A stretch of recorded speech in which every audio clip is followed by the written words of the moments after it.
अगर आप भी चाहते हैं दंगल म्यूजिक का ऑडियो वीडियो सबसे पहले आप तक पहुंचे तो रेड कलर के बटन को दबा के चैनल को सब्सक्राइब करें और साथ में बेल आइकन को दबाना ना भूलें। दंगल म्यूजिक प्रेजेंट्स म्यूजिक डायरेक्टर विकास राज।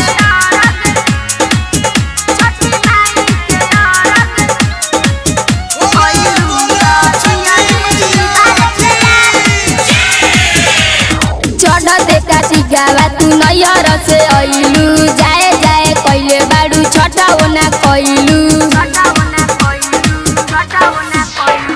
चढ़ देखा टिकावा तू नैहर से अइलू जाए जाए कइले बाड़ू छटाओ ना कइलू। ऐसे ना उल्टी बोला मारे के जा, ऐसे ना उल्टी बोला मारे के जा। अइलू त दियरी बारे के जा छठी माई के अइलू त दियरी बारे के जा छठी माई के अरग दैए के जा।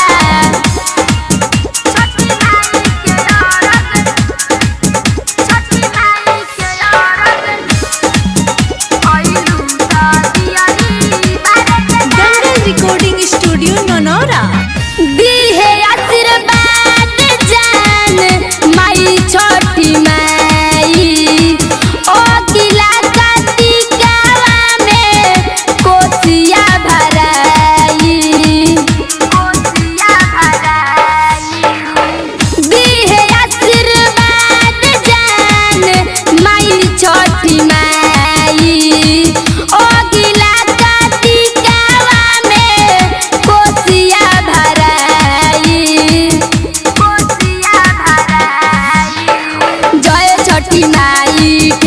चढ़ाई ले पौआ पखार के जा, ले पौआ पखार के जा। अइलू त दियरी बारे के जा छठी माई के अरग दैए के जा। अइलू त दियरी बारे के जा छठी माई के अरग दैए के जा।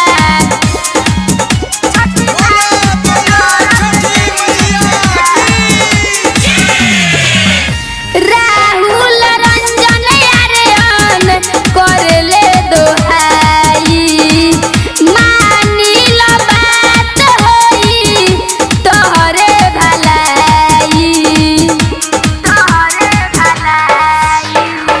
श्याम सुंदेश्वर आकाश करला दोहाई राइटर अजय सोचत तोहरे भलाई।